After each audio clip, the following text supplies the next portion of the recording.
स्वागत है आप सभी का। आपके साथ मैं हूं स्वप्निल। कोरोना की बेकाबू रफ्तार से मरीजों की संख्या बढ़ रही है। कोरोना से बचने के लिए कोविड एप्रोप्रिएट बिहेवियर और वैक्सीनेशन ही एकमात्र रास्ता है। हालांकि लोगों की लापरवाही दिख रही है, जिससे संक्रमितों की संख्या बढ़ रही है।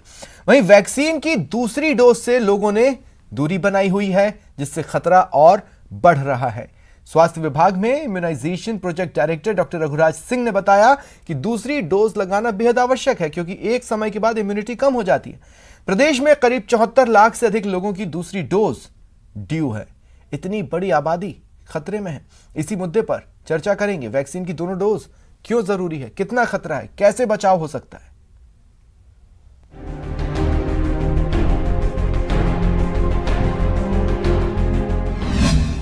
कोरोना का वार, बेकाबू रफ्तार।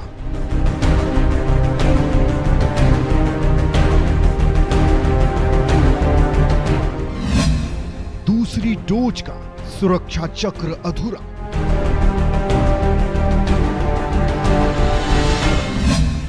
वैक्सीनेशन में लोगों की बड़ी लापरवाही। 84 दिन के बाद में जिनकी कोविशील्ड की और 28 दिन के बाद में जिसकी कोवैक्सीन की सेकेंड डोज ड्यू हो गई है, तो वो जल्दी से जल्दी अपनी वैक्सीन की डोज लगवा लें।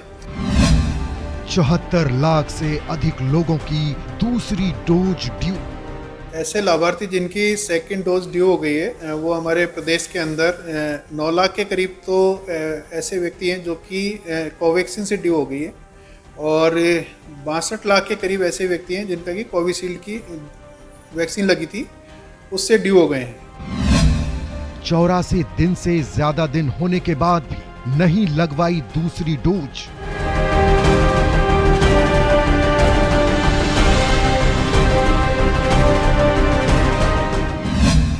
दूसरी डोज समय पर ना लगी तो खतरा बरकरार।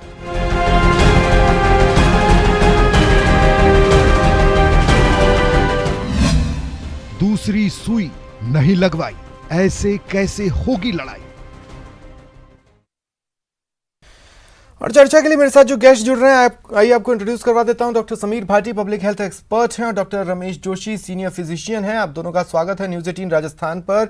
डॉक्टर समीर, आपसे शुरुआत करना चाहता हूं। 74 लाख से ज़्यादा लोगों ने दूसरी डोज नहीं ली है, वो भी पहली डोज से दूसरी डोज का गैप निकल जाने के बाद।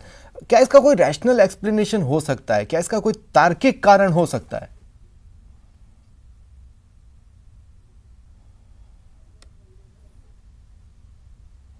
से जुड़े हुए हैं, और ज्यादातर अभी फिलहाल जो ट्रेंड देखा गया है, यही देखा गया है कि जब नया, तो उस समय हमारी वैक्सीनेशन ड्राइव काफी स्पीड अप हो जाती है। हालांकि अभी दिसंबर एंड में और अभी जनवरी के फर्स्ट वीक में काफी ज्यादा लो हो गई है। लोगों का कुछ का कारण है जो अभी वैक्सीनेशन के लिए सेकंड के लिए नहीं आ रहे। आमतौर पे जब टीम से बात करते हैं तो पता लगता है कि उनका ये कारण है कि इन्फेक्शन तो सबको हो ही रहा है, संक्रमण तो हो ही रहा है। ओमिक्रॉन से क्या ये हमें बचाएगी कि नहीं बचाएगी, तो कुछ इस तरह के उनके सवाल रहते हैं। तो मुझे लगता है इस तरह की कुछ एक हिचकिचाहट है। अब जो लोग अपनी सेकंड डोज के लिए जो ओवरड्यू हो गई है, वो नहीं आ रहे हैं, क्योंकि उनको लग रहा है उनके घर में, उनके आसपास, उनके मित्र, उनके और संबंधी जिन्होंने दोनों डोज लगाई है, तो संक्रमण उनको भी हो रहा है। तो वहां पर उनको हम बताते हैं ये कि ये शुरू से आपको कहा जा रहा है कि संक्रमण आपको हो सकता है, वैक्सीन आपको बीमारी की गंभीरता से बचाएगी। तो कहीं ना कहीं ये वाली एक जो है अभी सुनने में आ रही है बात। लेकिन बड़ा अजीब सा तर्क है कि सभी को हो ही रहा है। देखिए, मैं ये बताना चाहता हूं कि डॉक्टर समीर, पिघला हुआ लोहा तलवार नहीं होता। उसे सांचे में ढालकर बाकायदा एक शेप देने के बाद सुखाकर धार दी जाती है, तब वो तलवार बनती है। अब वो तलवार तो तभी बनेगी वैक्सीनेशन के संदर्भ में जब दोनों डोज कंप्लीट हो, क्योंकि एकमात्र डोज वो काम कभी नहीं कर सकती जो दो डोज मिलकर कर रही है। हाँ बिल्कुल। देखिए, जब क्या हुआ था, अभी ओमिक्रॉन जिस तरह से अभी शुरू हुआ, ये तो अगर हम बात करें पिछले महीने की, उससे पहले भी वैक्सीनेशन ड्राइव थोड़ी कम हो गई थी। लोग सेकंड डोज के लिए नहीं आ रहे थे काफी ज्यादा। उस समय माना जा रहा था कि थोड़ा हो सकता है लापरवाही रही हो, कि बस लग रहा है कि अच्छा चलो ठीक है लगवा लेंगे, कैजुअल अप्रोच। बट अब सबको पता भी, और इस चीज के लिए बार बार बता भी रहे हैं सब, और मीडिया से भी काफी ज्यादा अवेयरनेस हो रही है कि वैक्सीनेशन आपको दोनों डोज लेना बहुत ज्यादा जरूरी है। इसीलिए आपने देखा भी होगा कि काफी सारे देशों में इसको मैंडेट भी कर दिया है, और काफी कॉर्पोरेट्स और कंपनियों ने अपने उसमें मैंडेट कर दिया है कि अगर आप डबली वैक्सीनेटेड नहीं है तो आपको जो भी उनके लिए रिस्ट्रिक्शंस लगाई है वो लगाई गई है। तो निश्चित तौर पे अभी एक ऐसा ग्रुप है जिनके लिए काफी ज्यादा एफर्ट्स करने पड़ रहे हैं और उनके कुछ इलॉजिकल रीजंस भी होते हैं कि नहीं लगवानी तो नहीं, मतलब अभी एक सर्टेन ग्रुप बचा है जिसके लिए काफी ज्यादा चैलेंजेस आ रहे हैं। हालांकि वैक्सीन की कोई किसी तरह की कमी नहीं है, अगर हम देखें पूरी तरह से वैक्सीन उपलब्ध है। तो अब इसके ऊपर दूसरा, अब तो बूस्टर डोज की भी फाइनली हम बात करने लग गए। पर यहाँ पर एक जो थोड़ा सा चिंता का विषय है कि जो ये एक बच्चा है हमारा काफी बड़ा डेटा जो पार्शियली वैक्सीनेटेड है, इसमें कितने सारे लोग होंगे ऐसे जो कोमॉर्बिड होंगे या जिनको और कोई अन्य गंभीर बीमारी अभी होगी, जैसा देखा भी जा रहा है अभी जो हॉस्पिटलाइजेशन नहीं, लेकिन सिर्फ एक डोज लेना, क्या मेरा ये कहना गलत होगा डॉक्टर समीर कि सिर्फ एक डोज लेना दरअसल वैक्सीन नहीं ही लेने के बराबर है?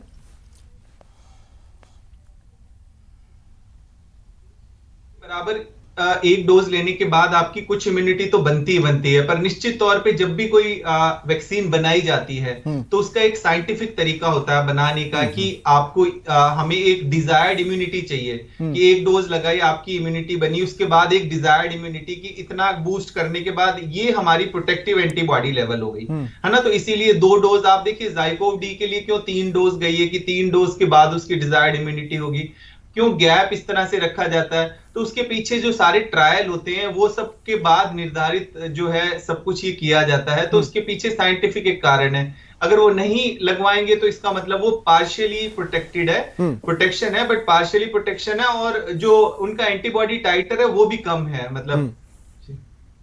ठीक है डॉक्टर रमेश, मैं आपके पास आ रहा हूं। देखिए डॉक्टर रमेश, नर्सरी या एलकेजी के बच्चे को भी अगर टीचर चाहती है तो A to Z याद करवा देती है। ये कौन सी जागरूकता चल रही है जो 2 सालों से लगातार कोविड अप्रोप्रिएट बिहेवियर और 1.5 साल, लगभग 1 साल से ज्यादा के वक्त से वैक्सीनेशन की जरूरत पर बल दिया जा रहा है, लेकिन लोग समझ नहीं पा रहे हैं, दूसरी डोज स्किप कर रहे हैं? स्वप्निल जी, हमारे यहाँ पे एक कहावत है कि सावधानी हटी और दुर्घटना घटी। हम लोगों की आदत में ये आ गया है कि जब तक दुर्घटना नहीं घटेगी या हमारी अंगुली किवाड़ के अंदर नहीं आएगी तब तक हम सावधान नहीं होते। और जैसे जैसे कोई भी ड्राइव, चाहे वो वैक्सीनेशन ड्राइव हो, चाहे कोई और स्वास्थ्य से संबंधित या दूसरी चीजों से संबंधित जो सावधानियों का जो ड्राइव है वो लंबा खिंचता जाता है, हम सुस्त होते जाते हैं, लापरवाह होते जाते हैं, और यही स्थिति करीब करीब सामने अभी आ रही है। अच्छा, करीब करीब 8.5 करोड़ लोगों को डोज लगी है, उनमें से कोविशील्ड जो लगी है वो 84 डेज के बाद रिपीट करनी होती है, और अगर किसी को कोवैक्सीन लगी है तो 28 डेज के बाद रिपीट करनी होती है। ये इतने सारे लोग हैं, कोविशील्ड वाले 64 लाख लोग हैं जिन्होंने सेकंड डोज नहीं ली, और कोवैक्सीन वाले 10 लाख से ज्यादा लोग हैं जिन्होंने कोवैक्सीन नहीं ली। इनको नियमित रूप से संदेश भेजे जा रहे हैं, मैसेजेस भेजे जा रहे हैं, ब्लॉक लेवल पर वो लिस्टेड जो संबंधित अधिकारी है उनको दी गई है, और वो लोग उनको फोन करके और अपने जो इंफ्रास्ट्रक्चर है, अपना जो स्टाफ है, उस स्टाफ के माध्यम से उनको सूचित भी कर रहे हैं। लेकिन कुछ लोग इतने लापरवाह होते हैं कि उन्हें खुद की चिंता नहीं है। एक सवाल और लेता हूं डॉक्टर रमेश, देखिए प्रदेश में 1-2 जगह से ये खबरें आई कि 2021 के मार्च अप्रैल में जो लोग मारे गए या जिन लोगों की मौत हो गई, वो नवंबर दिसंबर में उनको सेकंड डोज लग गई, यानी मुर्दों ने वैक्सीन लगवा ली। जो जिंदा लोग हैं वो वैक्सीन की अहमियत ही नहीं समझ रहे। मेरा सवाल आपसे यह है कि जो टीमें घर घर दस्तक दे रही हैं वैक्सीनेशन देने के लिए, क्या वो भी ये नहीं पकड़ पा रही कि ये 74 लाख कौन है? नहीं, उनके पास लिस्ट है, ये 74 लाख कौन है, उनके पास जा भी रहे हैं। लेकिन जो या तो वो लोग वहां से मूव कर गए, या जो वो एपैथेटिक है, वो उस टीके की जो महत्व है उसको नहीं पहचान पा रहे हैं, और या इन दोनों के बीच में कहीं न कहीं कोई गैप है कि हमारी टीम नहीं जा पा रही है, या वो लोग सिस्टम तक नहीं पहुंच पा रहे। नतीजा इस रूप में सामने आ रहा है कि करीब 74-75 लाख लोग ऐसे हैं जिनको जो सेकंड डोज लगनी थी वो अभी तक ड्यू है। और जैसे जैसे वो पीरियड निकलता है कोविशील्ड के लिए अगर 84 से फिर जैसे जैसे हम दूर जाते हैं समय में, उसकी जो इम्यूनिटी का जो लेवल है, उसका जो टाइटर लेवल है, वो एंटीबॉडी टाइटर जो है वो नीचे आना प्रारंभ होता है। इसी तरह से कोवैक्सीन में 28 डेज के बाद आना प्रारंभ होता है। और एक डोज का कोई मतलब नहीं है। हम तो बूस्टर डोज की बात कर रहे हैं और कई सारे वैक्सीन के अंदर बूस्टर डोज का बहुत इस्टेब्लिश जो है वो महत्व तो हमें पता भी है। बच्चों को जो बूस्टर डोज लगाई जाती है वो सारे पेरेंट्स को पता है जिन्होंने अपने बच्चों को बूस्टर डोज लगवाई है जी। तो ये एक गंभीर प्रकार की लापरवाही है टीकाकरण के बारे में। और इन लोगों को चाहे वो बहुत बेसिक सी बात है, हम लोगों को ये नहीं समझा पा रहे हैं कि वैक्सीनेशन लेने का मतलब ये नहीं है कि आप कोरोना प्रूफ हो गए हैं। उसका मतलब ये है कि अगर आपको कोरोना हुआ भी तो आप गंभीर रूप से बीमार नहीं होंगे, आपका इलाज बहुत आसान हो जाएगा। आप एक संख्या के तौर पर उस कैटेगरी में शुमार नहीं करेंगे जो हम रेगुलरली जारी करते हैं, चिकित्सा विभाग जारी करता है और हम आप तक पहुंचाते हैं कि इतने लोगों की आज मौत हुई है। डॉक्टर रमेश, आगे मैं आपके पास आता हूं। डॉक्टर समीर, देखिए पहले तो ऐसे लोग थे जो वैक्सीन ले ही नहीं रहे थे और दूसरे ऐसे लोग थे जो वैक्सीन लेना शुरू कर चुके थे।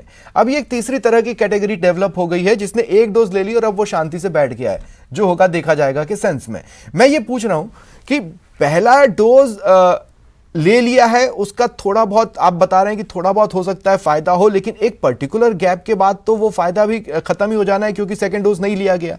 तो अब वो अगर कुछ लेगा भी तो वो बेसिकली फिर से स्टार्ट ही है। वो तो कुछ चला ही नहीं, वो तो ग्राउंड जीरो पर ही खड़ा हुआ है।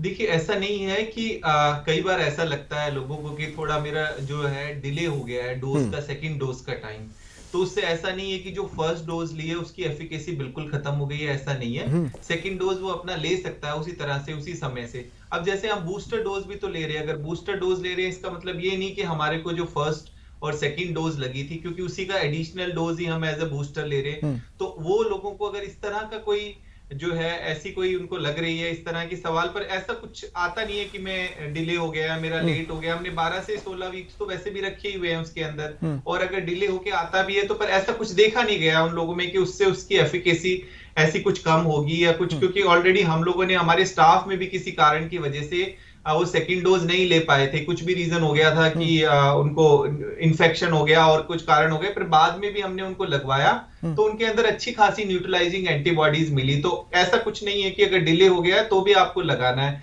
निश्चित तौर पे इस वर्ग में कोई हेजिटेंसी तो नहीं है जैसा आप समझ रहे हैं कि क्योंकि पहली अगर जिसने डोज लगा ली है तो उसको हेजिटेंसी नहीं है, सब कुछ ठीक है।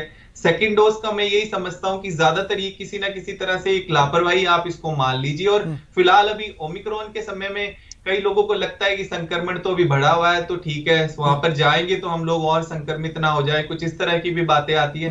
तो नहीं लगवाने की फिर बहुत सारे रीजन होते हैं, जिसको नहीं लगवानी होती है उसको काफी सारे रीजन समझ आ जाते हैं, पर मैं समझता हूं कि कोई ऐसा सॉलिड हमें रीजन समझ नहीं आ रहा है। और जैसे हम बात कर रहे हैं कि अगर 2 वैक्सीन भी ले ले तो वो भी 6 मंथ के बाद तो एंटीबॉडीज कम होना शुरू हो जाती है, तो एक डोज का वैसे भी फर्क 3 महीने का तो है ही है। तो इसलिए लोगों को ये समझ लेना बहुत ज्यादा जरूरी है कि वो सोचे कि हमने एक डोज ले लिया और हम आगे तक के लिए सुरक्षित रहेंगे, ऐसा नहीं है।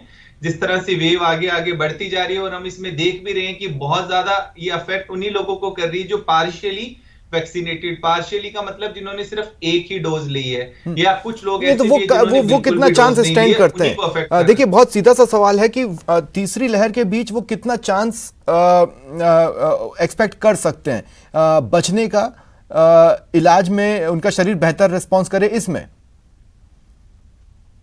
हाँ देखिए, इसमें मैंने आपको यही बताया कि ये थोड़ा सा एक सब्जेक्टिव है, इंडिविजुअल टू इंडिविजुअल बहुत सारी चीजें इस पे निर्भर करती है। ये जो पूरा एक ग्रुप है हमारा जो पार्शियली वैक्सीनेटेड है, जो डेटा अभी आपने बताया, इसमें बहुत सारे लोग होंगे जो एल्डरली भी होंगे, बुजुर्ग भी होंगे, बहुत सारे ऐसे लोग होंगे जिनको और अन्य गंभीर बीमारियां भी होगी। उनके लिए तो देखिए बहुत खतरा है, क्योंकि उस पे तो आप किसी भी तरह का कोई भी वेरिएंट आप मानिए, उनके लिए तो ये काफी गंभीर रहता है, हमेशा खतरा बना रहता है। तो निश्चित तौर पे इस वाले ग्रुप में एटलीस्ट वो लोग जो बहुत ही ज्यादा वनरेबल है, मतलब जो मैंने आपको बताया कि जिनको हार्ट की डिजीज है, जिनको अनकंट्रोल्ड डायबिटीज है, कोई कैंसर वाले पेशेंट्स है, कोई इस तरह की इम्यूनो सप्रेसेंट ड्रग्स पे, ऐसे वाले तो बहुत ही हाई रिस्क वाले पेशेंट्स हैं, उनको तो निश्चित तौर पे, मतलब उन लोगों के लिए तो बूस्टर भी आप बताइए जो हम शुरू कर रहे हैं 10 तारीख से वो निकाली गई है, अगर वो सेकंड डोज भी नहीं लगा रहे, बूस्टर का भी निकालने का एक साइंटिफिक रीजन है ना कि क्यों निकाल रहे हैं, क्योंकि उनकी इम्यूनिटी वैसे वीक होती है। तो इसलिए मैं समझता हूं कि एटलीस्ट इस वाले में से वो लोग तो बिल्कुल सामने आए और अपने आप को वैक्सीनेट जरूर करवाएं। ठीक है डॉक्टर रमेश, देखिए कुछ लोग तो ऐसे भी होंगे जो सिर्फ टाल रहे होंगे, आज हमारे पास फुर्सत नहीं है, कल देखते हैं, कल देखते हैं, कल देखते हैं, और वो कल कभी आता नहीं। और इसीलिए हमारे यहाँ ये कहा जाता है कि काल करे सो आज कर, आज करे सो अब। ये जो वैक्सीनेशन है वो इसी कहावत पर होनी चाहिए। अब मैं आपसे सिर्फ इतना पूछना चाहता हूं कि क्या अभी भी अफवाहें लोगों को रोक रही हैं? चलिए, वो अफवाहों से लड़कर किसी तरह पहली डोज लगवाने तो पहुंच गए, लेकिन जिस तरह की चीजें, जिस तरह की मीम्स, जिस तरह की बातें और समय समय पर कुछ ऐसे बयान आते हैं जिनके पीछे कोई साइंटिफिक तर्क तो होता नहीं है, बस वो आ गए हैं अपने फैंस को लुभाने के लिए, तो क्या ये चीजें पहले डोज के बाद उनके कदम रोक रही हो सकती है? नहीं, स्वप्निल जी, पहले डोज के बाद, पहली डोज जिन्होंने लगवा ली तो बहुत सारी चीजें उनके दिमाग में क्लियर हो गई कि ये वैक्सीन सेफ है और सेकंड वैक्सीन लेना मेरा फर्ज है, मेरा धर्म है देश के प्रति। लेकिन मैंने देखा कि हमारे यहाँ पे कभी टालू टालू आए, कभी ढीलू ढीलू, यानी वो टालने वाले और ढीले रहने वाले लोगों की कमी नहीं है। शायद यही एक कारण है कि इतना बड़ा जो मास है जो अभी सेकंड डोज से वंचित है, उन्हें आगे आना चाहिए। और हमारा जो एजुकेशन का सिस्टम है, मेडिकल एंड हेल्थ का, और अदर जो एजेंसीज है उन सब का, उनको भी इसे बहुत सीरियसली लेना चाहिए और उन एरियाज को आइडेंटिफाई करना चाहिए कि ज्यादा केसेस कहाँ है जहाँ पर सेकंड डोज नहीं लगी है, उन्हें आइडेंटिफाई करके उन लोगों को वैक्सीनेट करना चाहिए। तो इसके लिए काफी मेहनत करने की जरूरत है। मैसेज में जो टीकाकरण हो गया है वो उनको मोटिवेट करना थोड़ा इजी था, लेकिन कुछ रेजिस्टेंट केसेस हैं जो अपने आप को इन सब चीजों से ऊपर मानते हैं या जो अपने आप को वो मोटिवेशन नहीं ला पा रहे हैं, उन्हें ढूंढने की जरूरत है, उन्हें वैक्सीनेट करने की जरूरत है। और ये जो ओमिक्रॉन हो या डेल्टा प्लस हो, इसकी आज की डिमांड है। तो डॉक्टर रमेश, देखिए, मैं ये कह रहा हूं कि एक वक्त था जब हम ये सुन रहे थे कि इस देश का लक्ष्य है दिसंबर 2021 तक ही पूरे देश को वैक्सीनेट कर देना। हम उससे पीछे हैं, इसमें कोई दो राय नहीं है। लेकिन मान लीजिए कि अगर बूस्टर डोज का चरण भी, जो कि 10 तारीख से शुरू होने वाला था फ्रंटलाइन वर्कर्स के लिए, होने वाला है फ्रंटलाइन वर्कर्स के लिए, उसके बाद हो सकता है कि वो पूरे देश के लिए सोचा जाए। अगर सेकंड डोज लेने वालों के नंबर्स इस तरह बरकरार रहे तो ओवरऑल वैक्सीनेशन स्कीम चाहे जो भी हो या उसकी पॉलिसी चाहे जो भी होगी, वो जो भी उसका टारगेट डेट है उससे तो पिछड़ना तय है। बिल्कुल सही कहा आपने, हम निश्चित रूप से पिछड़ते हैं और कई और लोगों को भी उसको वो प्रभावित करती है कि उस आदमी ने, वो उदाहरण बन जाता है कि उसने सेकंड डोज नहीं लगवाई। तो ये सेकंड डोज लगना बहुत जरूरी है। और जो फ्रंट लाइन वर्कर्स हैं, जो सीनियर सिटीजन हैं हमारे, और जो नागरिक हैं एलिजिबल एज ग्रुप के अंदर जिनको कॉमॉर्बिड डिजीज है, उनका फर्ज ये बनता है कि जैसे जैसे उनके लिए ये जो बूस्टर है अवेलेबल होता है या उन्हें बुलाया जाता है या उन्हें सूचित किया जाता है समाचार पत्रों के माध्यम से या मीडिया के माध्यम से, आप लोगों के माध्यम से, उन्हें पहुंच करके अपना जो सबसे बड़ा धर्म है देश के प्रति, उसे निभाना चाहिए और अपने आप को पूर्ण रूप से वैक्सीनेट करना चाहिए ताकि वो स्वयं को तो बचाए, अपने घर को भी बचाए, अपने प्रदेश को भी बचाए और अपने देश को भी बचाए। तो इस तरह का मोटिवेशन लाने की जरूरत है। वो मोटिवेशन कहीं न कहीं धीरे धीरे डाइल्यूट हो रहा है, उस डाइल्यूशन को वापस ठीक करने की जरूरत है। और इसमें आप लोग जो अपना रोल निभा रहे हैं मीडिया, मैं मीडिया का सबका बहुत बहुत आभारी हूँ कि उन्होंने इस ड्राइव को पकड़ा हुआ है लगातार और लोगों को मोटिवेट करने का पूरा प्रयास किया जा रहा है।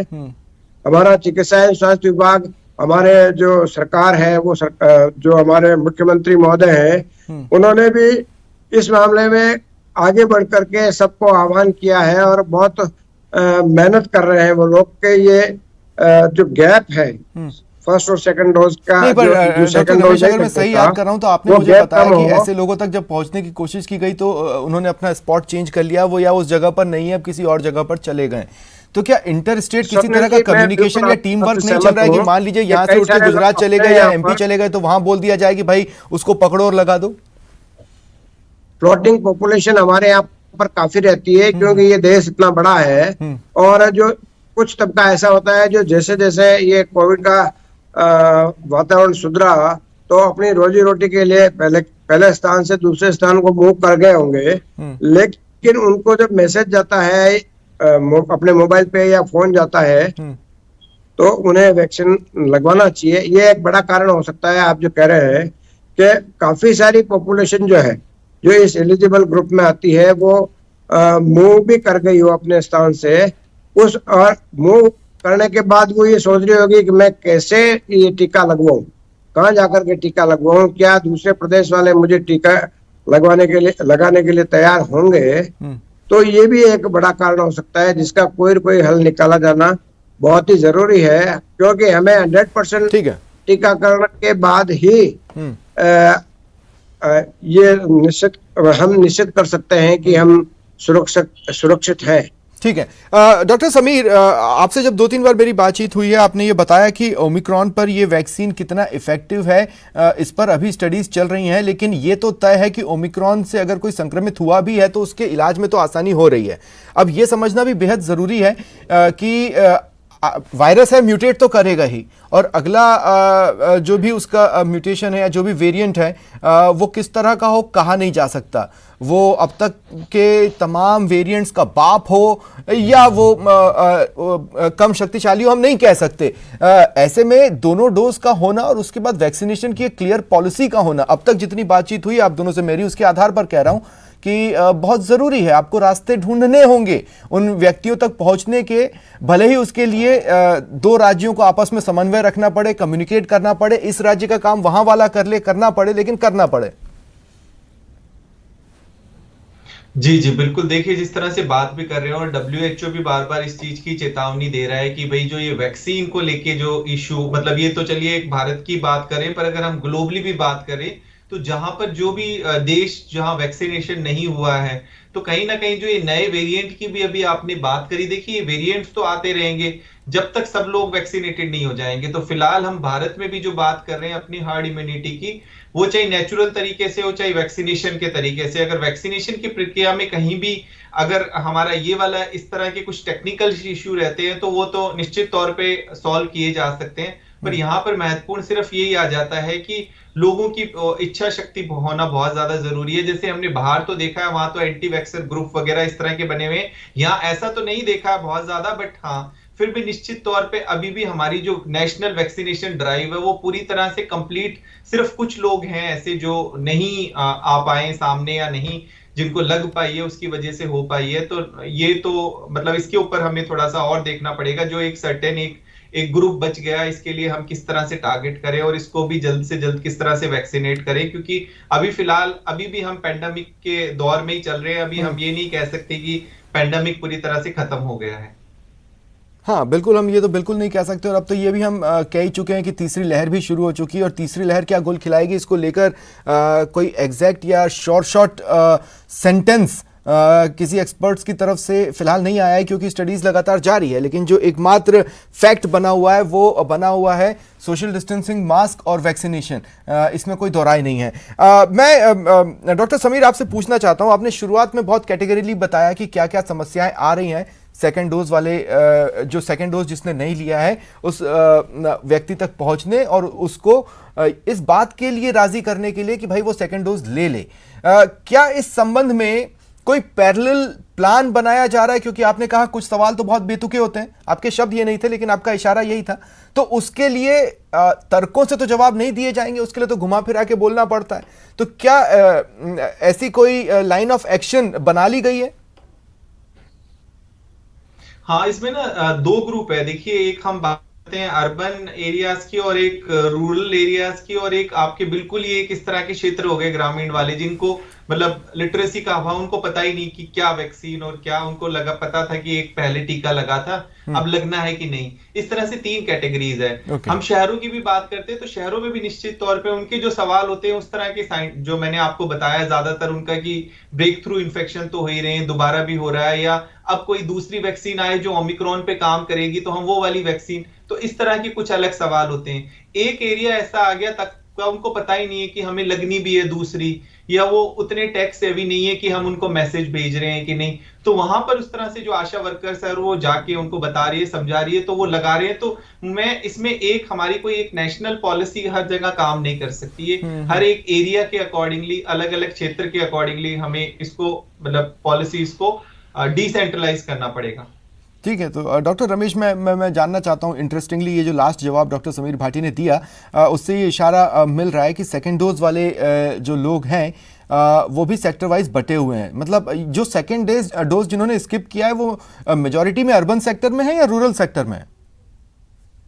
निश्चित रूप से वो समीर जी रूरल सेक्टर में ज्यादा है, और वो लोग ज्यादा हैं जो जैसे मजदूरी के लिए दूसरे राज्यों को मूव करते हैं।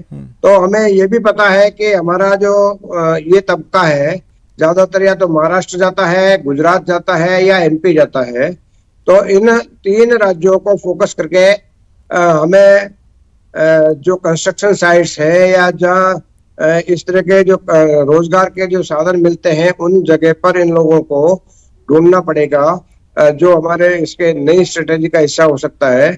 और वहां अगर लोग वैक्सीनेटेड नहीं मिलते हैं तो उन्हें सेकंड डोज वहां मिल पाए, इस बात की हमें व्यवस्था करनी पड़ेगी कि उनको बिना अपनी जगह छोड़े, बिना अपना रोजगार छोड़े, क्योंकि रोजगार उन लोगों के लिए सबसे ऊपर है, ठीक, शायद वो टीके से भी ऊपर है। और लंबे टाइम तक जब इन लोगों को रोजगार नहीं मिला तो रोजगार इनके लिए बहुत जरूरी भी हो गया है।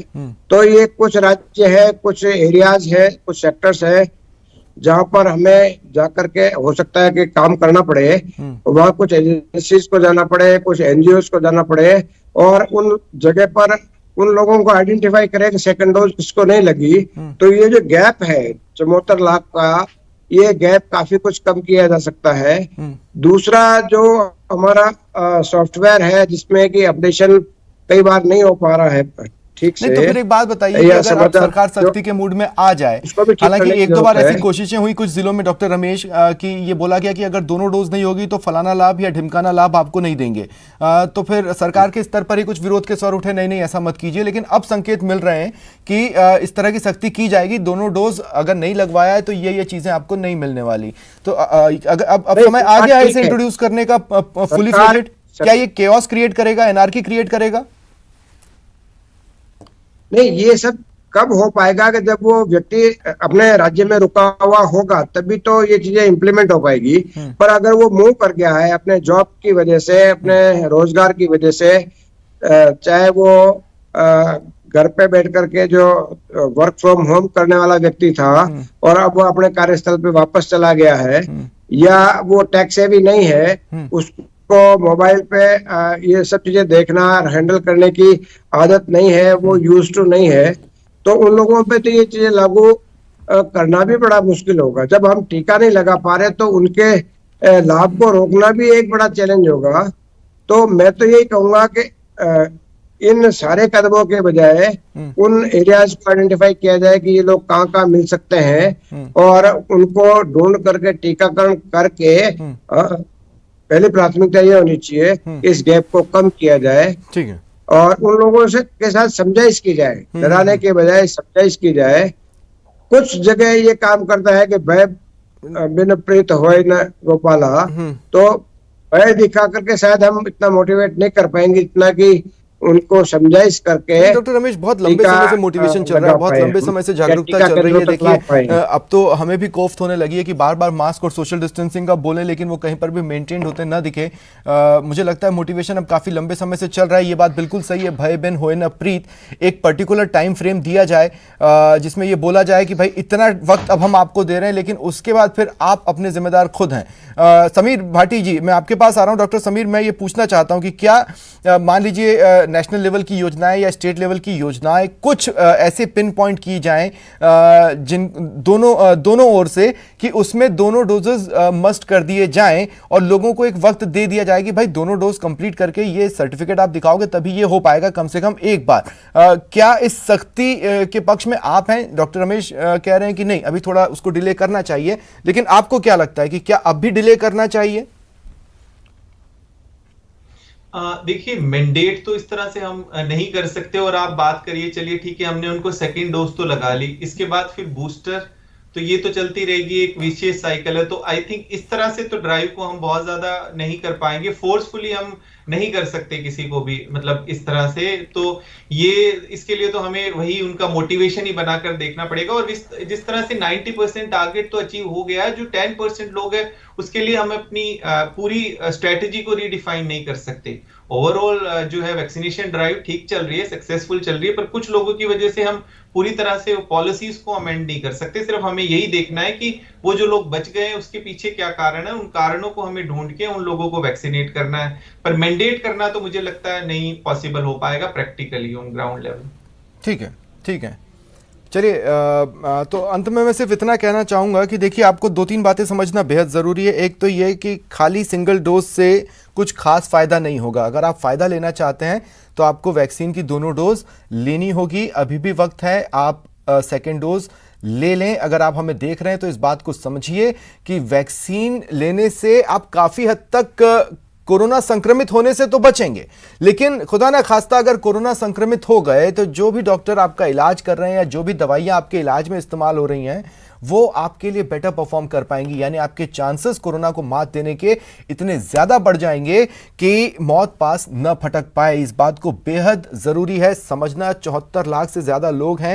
एडमिनिस्ट्रेशन से भी हम ये अपील करते हैं कि उन तक पहुंच बनाएं, उन्हें समझाएं बुझाएं और सेकेंड डोज से वैक्सीनेट करें, क्योंकि कैरियर तो कोई भी हो सकता है, इस बात को हम सभी जानते हैं। बहुत बहुत शुक्रिया आप दोनों का मेरे साथ जुड़ने के लिए और इस चर्चा में शामिल होने के लिए। फिलहाल इतना ही, नमस्कार।